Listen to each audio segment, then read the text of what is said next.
1, 2, 3, come on. Come on, come on. Come on, come on.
And let those hooks to our shackles. Our hooks have a positive locking latch to add securing the sling to the load.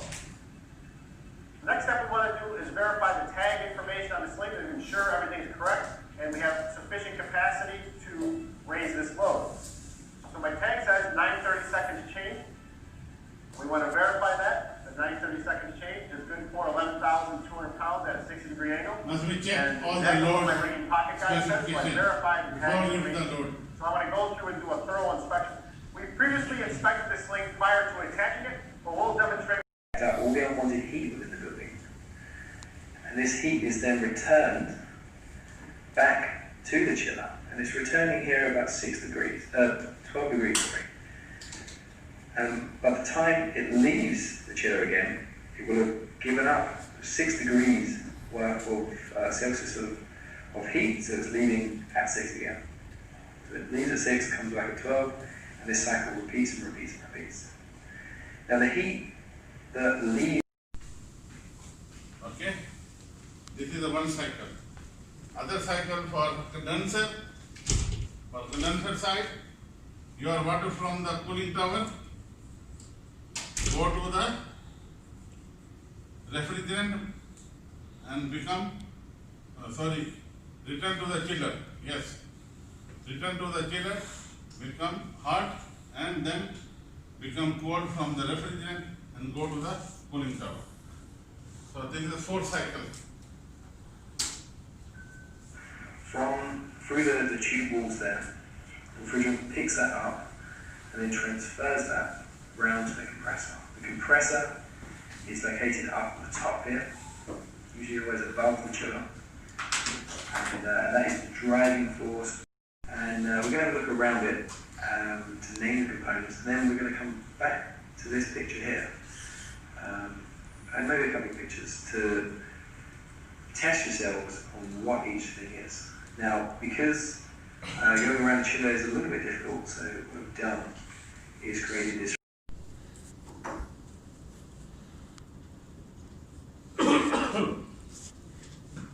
Remember, this name are not difficult. What is the important? The name with picture. This is the important for your test. If you know the name and you do not know the picture, maybe you will be wrong. So I will draw here small picture. Reciprocating, first of all, tell me what is the meaning of reciprocating. Who will tell me what is the meaning of? Reciprocating means there's the compression by piston. Yes. What mean of reciprocating? Who will tell me reciprocating? Reciprocating means movement on one line. Go and back on the same line. Linear position. It is called reciprocating. If you have point A and you have point B. If you want to move from point A to B and go back on the same line, that is called reciprocating movement. Or sometime we can say, maybe this question will come. If you have movement to and fro, which compressor we will use? Okay? To and fro means same reciprocating. Okay? We will say reciprocating compressor we will use. If we will say, if we are using piston, which type of compressor? Reciprocating piston compressor. In the piston compressor, you have one inlet and one outlet, discharge, out, in. And this is a cylinder. This is a cylinder. And you have piston in the cylinder with ring, piston ring. And this is connecting rod connected with the crankcase.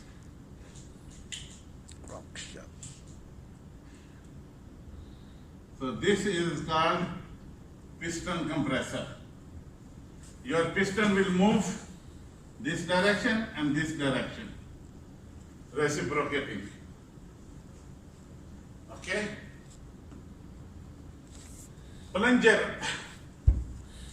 You have inlet, same.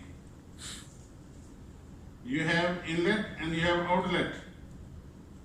Out, in. Discharge. But your cylinder has no piston. Only the same diameter of the cylinder, you have one rod. It is called a plunger. It is connecting with the cam with the motor. So your plunger has no piston. Okay? But the same diameter of the cylinder. And its movement also to and fro. This is plunger compressor. Okay? If you will see the diaphragm, diaphragm is you know diaphragm, you know the farm we are making Hvac, that is diaphragm. Diaphragm compressor. Okay, it has a leather or maybe some plastic, and we are clothing, opening. This is the diaphragm. Or I can show you, this is a rubber or Teflon. We have here rubber and Teflon, this one, and this is a suction and this is a discharge. And this rubber, when your motor will press, air go out, when will go up, air go in. So this is a diaphragm.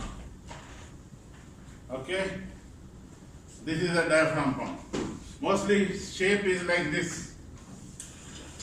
This is in and this is out. Here we can say in and here we can say out. And we have between this, we have rubber between this, and this is a casing.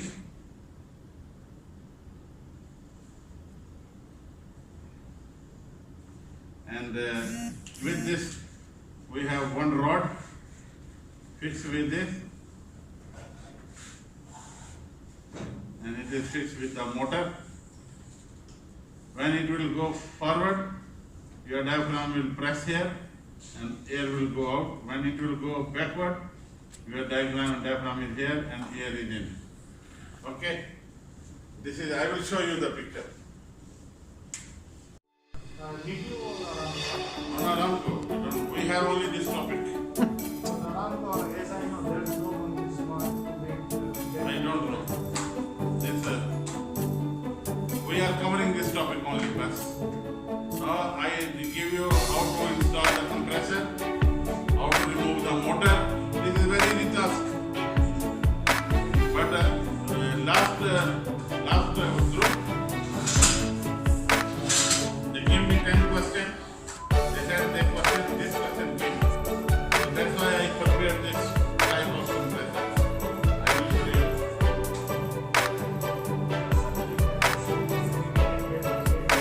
Only I have this 10%. My trainees told me this question. I will show you.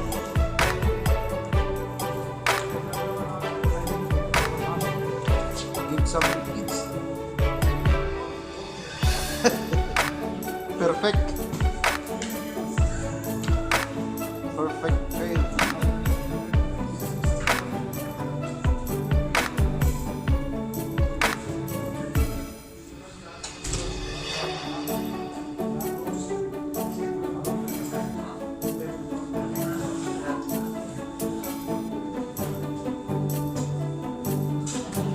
Cylinder, increasing the pressure of the vapor. When the pressure in the cylinder exceeds the high side pressure in the discharge line, the pressure difference pushes the discharge valve open, letting the compressed vapor flow out of the cylinder. This continues until the piston reaches the top of its stroke and most of the compressed vapor has been expelled into the discharge line. When the piston begins its downward stroke, the discharge valve closes. The complete cycle then repeats during each revolution of the crankshaft. This is the mechanical positive displacement vapor compression cycle using a reciprocating compressor. Okay? Please take a moment to complete the following. Ano pala yun?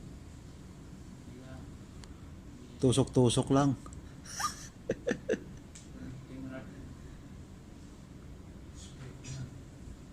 Hindi, pero doon sa dulo, parang spring na kano. Para bumalik, in and out.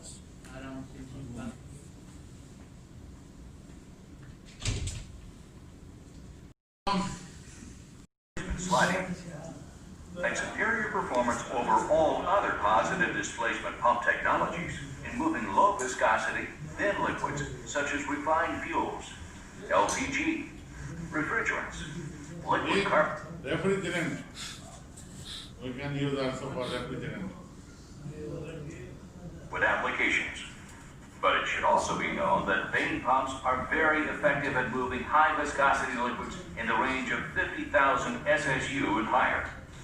In this video, we will review basic vane technology principles, compare this to the principles of an internal gear pump, provide an overview of various viscosity ranges, and demonstrate vane technology effectiveness in pumping high viscosity liquids. Sliding vane pumps provide superior mechanical performance and up to 24% metallic vanes that slide This is the vane. into and out. Now you can see this is a rotor, there is a no gap. So that's why your vane is closed. Understand? But here is a gap in the casing and the rotor. That's why your vane come out. When your vane come out, sweep all the air to the discharge. Okay? See? This is now out. It will take the air and go inside and all discharge because no gap. Reduce the gap. Now there is a more gap. So all this air in the front of this vane, all this air sweep out and go discharge. So this is a sliding vane.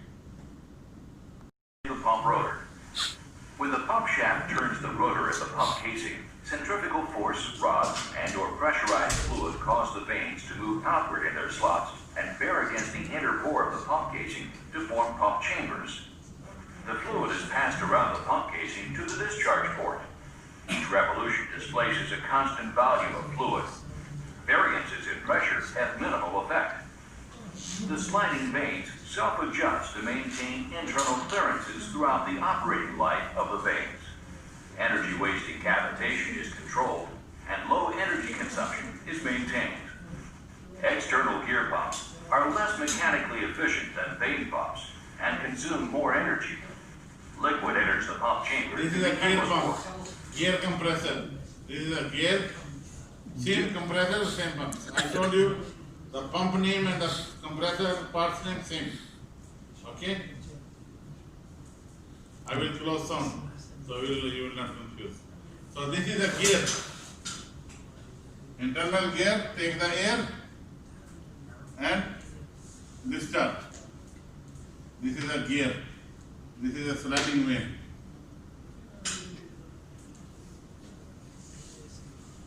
Come here and push the air by the gear and discharge. This is external gear pump. And you can see the internal gear. Blue color, this is the air.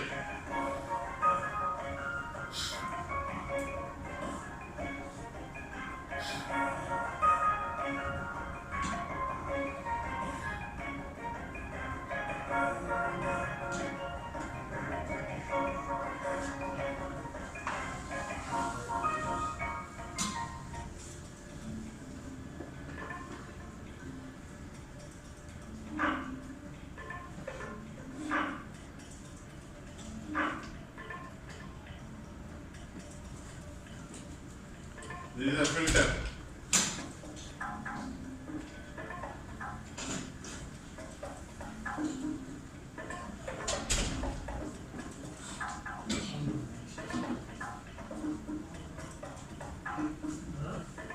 Loading, unloading valve. Sliding vane. This is a sliding vane. And it has, that's why it has oil. Sliding vane.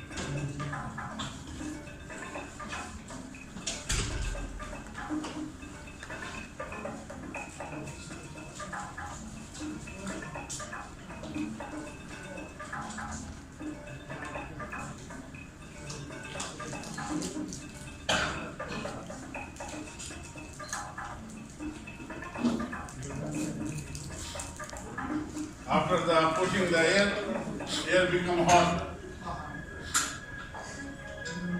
with mixing oil.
Sliding. Forming chambers between the rotors and the casing wall. Rotation causes the chambers to move from the suction or intake side to the compression or discharge side. These chambers are connected to the suction nozzle via ports. As the chambers enlarge, they are filled with gas flowing in through the nozzle. See, this is suction. To understand the compression process better, let's look at an individual chamber. And go to the screw, between the screw. Is filled It with will gas push the air. and then closed by a circumferential edge in the casing. The rotors now transport the gas to the discharge side, where the chamber shrinks and the retained gas is compressed.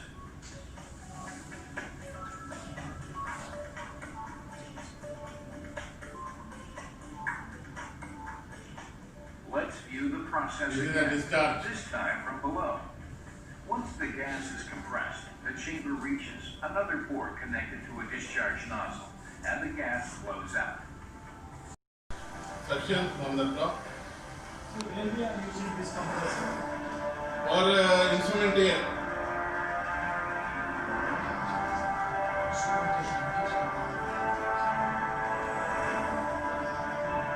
So crew compressor and load compressor for instrumentation. Yes sir, good morning. Third day na po ng ating training at final ngayon. So sana makapasa lahat.